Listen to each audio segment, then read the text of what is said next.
Bonjour tout le monde et nous voici au centre d'information pour la communauté des Earthships à Taos au Nouveau-Mexique. Comme vous pouvez voir, nous sommes dans le désert, mais il y a encore de la neige dans les montagnes. C'est très beau ici, c'est une élévation de 7200 pieds. Donc c'est pour ça que leur hiver est assez difficile, ça peut aller jusqu'à moins 40 comme au Québec. Aujourd'hui, je vais juste vous montrer l'extérieur, de quoi ressemble l'extérieur des nouveaux Earthships, donc le modèle global. Celui-là n'est pas exactement le modèle global, mais presque, à quelques petits changements près. C'est intéressant de noter que malgré qu'il fait moins 40 ici l'hiver, la nuit, et très chaud l'été, la température à l'intérieur reste toujours stable à 71 degrés Fahrenheit, donc 21 environ. Là. La température ambiante est toujours confortable, elle reste stable. Je vais tout expliquer ces principes-là plus tard. Mais dans cette vidéo-ci, c'est juste pour vous montrer comment ça fonctionne l'extérieur d'un Earthship et à quoi ça ressemble. Donc, comme vous pouvez voir, c'est souvent très beau. Moi, je les trouve très beaux. Très artistiques aussi. Donc, c'est fait entièrement, ou presque, de matériaux soit recyclés ou soit de matériaux naturels. Donc ça, par exemple, c'est fait avec des cannes partout, ou dans ce cas-ci, des bouteilles de vitre.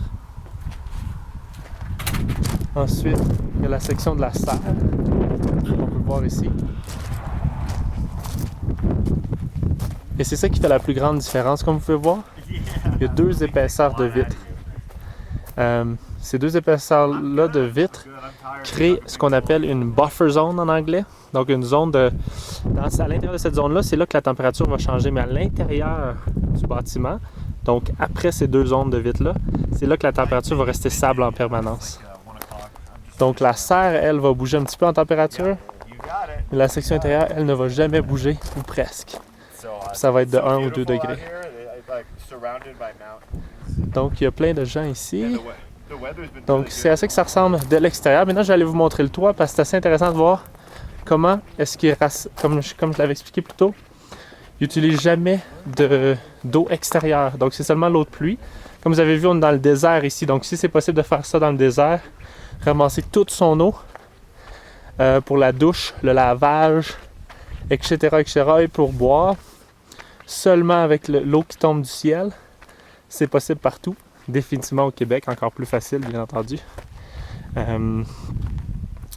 Donc ici, vous pouvez voir, ici, c'est des citernes souterraines pour garder l'eau, puisqu'il n'a pas de rayons de soleil ou d'autres choses comme ça.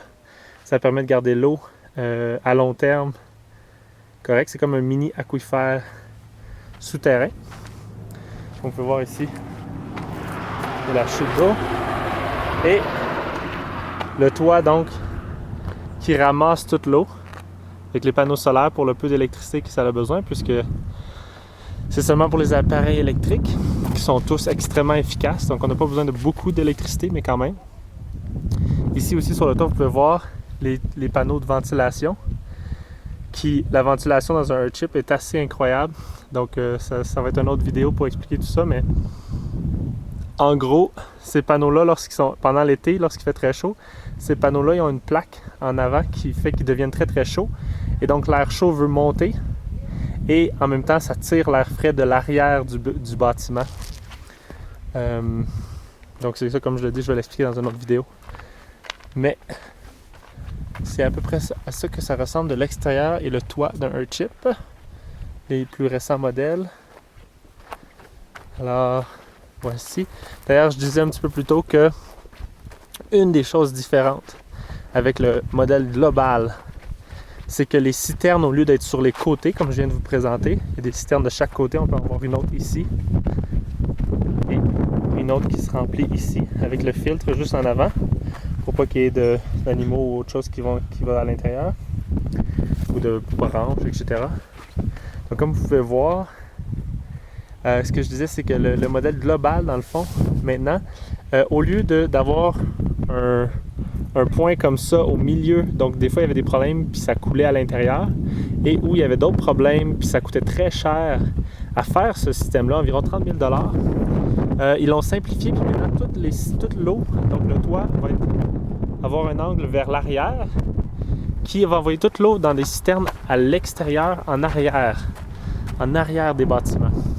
Donc ça sauve environ 20 à 30 000 $ par bâtiment